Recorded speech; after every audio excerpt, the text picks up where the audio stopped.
आज आपण काही मराठीमधल्या म्हणी बघणार आहोत. पहिली म्हण आहे रूवरची, ऋण मिटेल पण हिन फिटत नाही. याचा अर्थ असा आहे की कर्ज फेडता येते पण अपमानाचे शल्य कधी काढून टाकता येत नाही.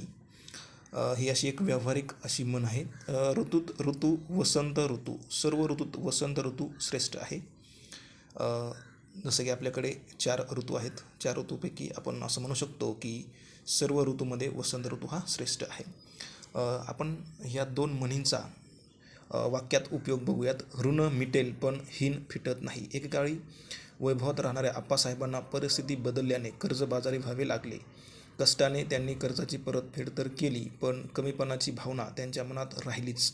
म्हणतात ना की ऋण मिटेल पण हिन फिटत नाही. ऋतूत ऋतू वसंत ऋतू, आल्हाददायक वातावरण, कोळी पालवी फुलणारी सृष्टी आणि त्या अनुषंगाने येणारे सणवार, यामुळेच म्हणतात ऋतूत ऋतू वसंत ऋतू. तर आज आपण आपल्या या मराठीच्या पहिल्या लेक्चरमध्ये 2 म्हणी बघितल्या आहेत. बाकीच्या म्हणी आपण पुढच्या लेक्चरमध्ये बघूयात. धन्यवाद. Thank you so much.